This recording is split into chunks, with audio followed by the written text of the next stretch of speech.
quote from our online commentator, Nick Fuentes: if you believe that Hitler was pretty fucking cool, you have no place in the future of the conservative movement. You can debate foreign aid to Israel all you want. That's fine. That's fair. But you have no place with that level of hatred. You can debate the right resolution of the Russia-Ukraine war, but if you believe Joseph Stalin is someone to look up to, you have no place in the future of the conservative movement. If you call Usha Vance, the second lady of the United States of America, a Jeet, you have no place in the future of the conservative movement.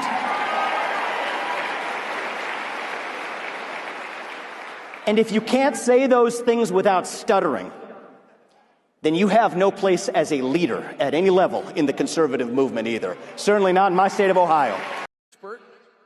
All I really care about is that the people in charge care, that they love the people they lead.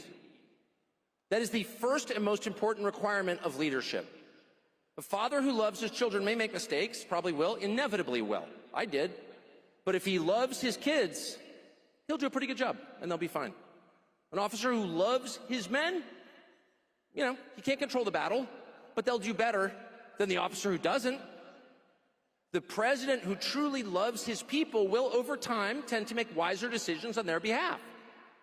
But the leaders who don't care at all, they'll destroy your country. And that is absolutely what we've had. That's, by the way, not noted as an effort to blackpill you, or an effort to discourage you or convince you you have no agency or control. You have a lot of control. You just changed the government. Good. But if you want to know what the debate is going forward and what your job is going forward, it's holding your leaders to that very simple standard. Not on tariffs or any of these specific policy questions necessarily, but on their motive. Can you look me in the face and explain to me why the thing that you are doing, the money you're appropriating, can you tell me why that helps our country and our people? Tell me how.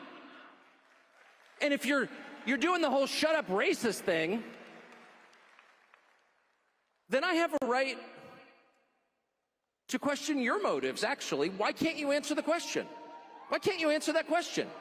Why do you have to imply that some college kid is like some kind of Hitlerite or something because he's asking about an event? Like, what? By the way, it is okay to ask questions. And I thought that was like the whole reason we were against the left. They're not going to force you to get up there and make ritual denunciations because this isn't my religion, it's politics. By the way, your politics do not trump my... You know, I saw somebody online say that the AMFEST was really NitCon, because I think everybody can agree, if you go on Twitter, if you listen to conversations that people are having, a commentary, and the subliminal messages that each speaker was actually saying during this conference, I think they just made it way too obvious that the influence of Nick Fuentes was roaming around the whole area. I think you can't avoid it. It was like, it was the biggest elephant in the room. I think you could tell by all the subliminal messages and the shots people were throwing at that, yeah, there was a growing presence about Nick Fuentes in this whole... I mean, they keep name dropping them or throwing those subliminals, so I thought that was quite interesting. And I think Vivek doesn't understand rage bait. That's why he said the whole Hitler thing. He didn't know how much of a rage baiter Nick Fuentes is. Well, okay, you guys don't want to call me this? Okay, I am what I am, whatever.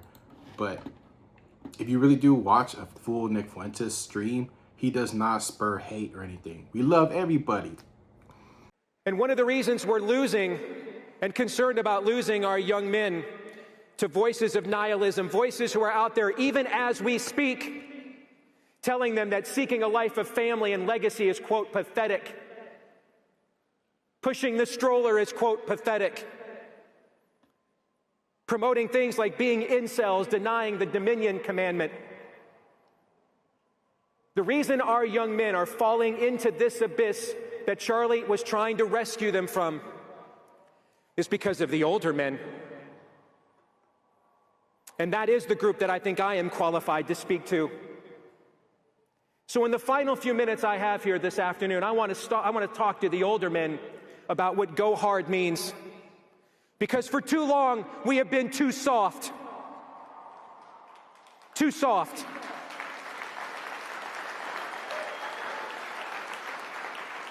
I did a conference call last night with Moms for Liberty, a phenomenal organization. But let me just tell you right now, it is to the shame of our men that this organization even has to exist. Because there were not enough dads for liberty. Now, when Tucker went to speak, he mentioned Nick Fuentes subliminally and in a certain sense defended him. But I found that kind of interesting considering their back and forth, their up and down relationship. Tucker is not really aggressive with hitting back at Nick. I know in the very beginning, for those of you guys that have been on Twitter and just following this for a long time, the back and forth, Nick originally did like Tucker, especially when he was making his departure on Fox News. So it went sour. They went back and forth a little bit. And in some podcasts and interviews, Tucker is talking bad about Nick Fuentes, especially the whole Candace interview set it all off. Then Nick hit back. He got interviewed. And then we thought they were good for a second. And then, you know, it went a little bit sour. Then Nick went back to bashing him here and there on the show. So a bit of a rocky relationship. So nonetheless, respect to Tucker for not actually going hard and insulting him on stage. Now, in early November, the New York Times ran a headline, "Nick Fuentes is becoming Charlie Kirk's successor." Now, that headline tells you everything we need to know about what's at stake right now. The void Charlie left behind is real. And if we're not careful about who fills it, if we let the Candace Owens and the Nick Fuenteses become our dominant voices, we're going to make the exact mistake the left made. And we're going to risk once again giving the reins of power back to the crazy radical left. Now, here's what I mean. Thank you. Here's what I mean. The left has spent years calling moderate people names. Charlie Kirk is just as hurtful. I'm almost 5'5". But they couldn't counter Charlie Kirk's ideas with their own. So they had to characterize him as some right-wing monster. But they failed because anyone who spent 1 minute listening to Charlie Kirk knew what Charlie Kirk was about. Charlie Kirk was only interested in the pursuit of the divine truth, in love of family and country and freedom and saving the republic. Charlie Kirk wasn't Nick Fuentes, not even close.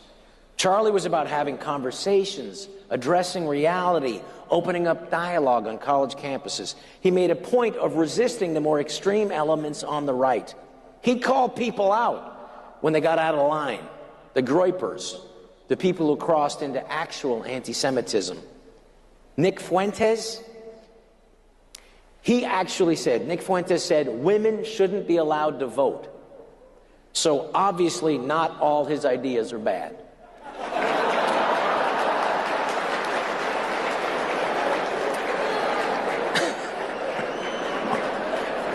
You needed a joke in there.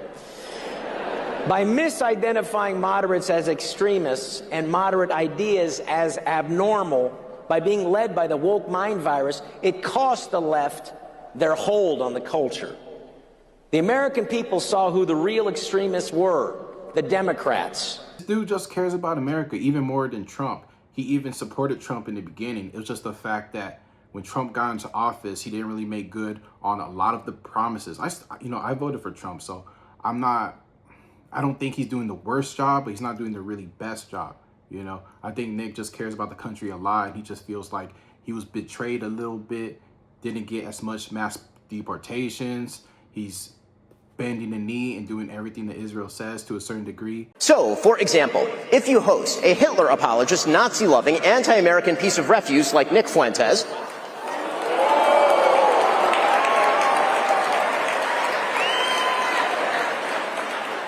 you know, the Nick Fuentes who said that the Vice President of the United States is a, quote, fat gay race traitor married to a Jeet. The person who said that Charlie Kirk was a, quote, retarded idiot. The person who said, and pardon my language here, it's his quote, that he, quote, took Turning Point USA and fucked it, and that's why it's filled with groypers. If you have that person on your show and you proceed to glaze him, you ought to own it.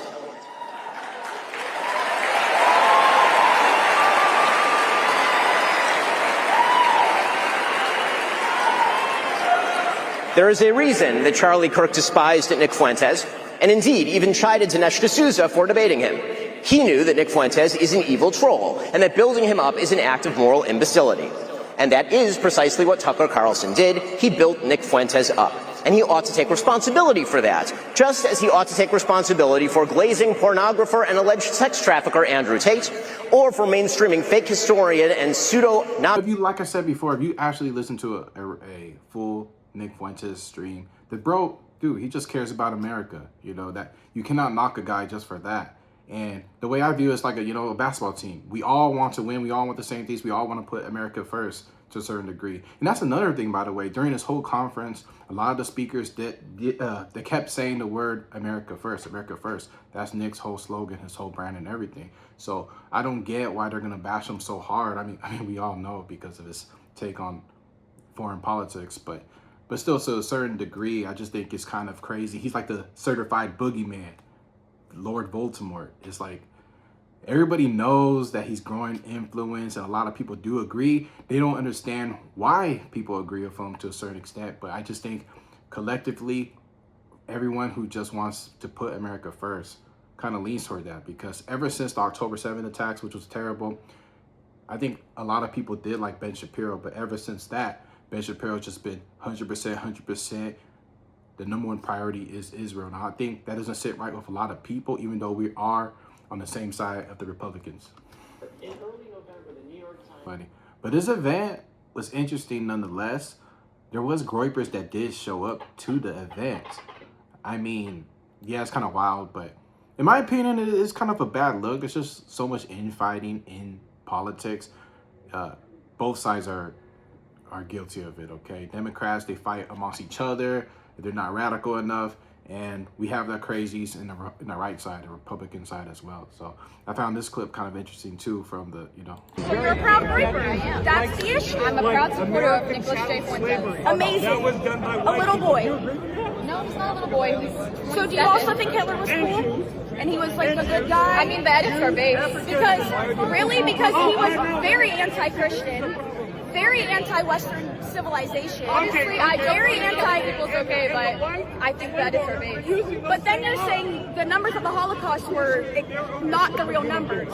You never know. You've never been to Yad Vashem. There are 4 million. Okay. There are 4 million right now names. When did becoming historically illiterate become cool? Like when did that? Yeah, so I find that kind of interesting. Like I said, there's this the biggest elephant in the room. Nick, his spirit, the presence was surrounded the whole building.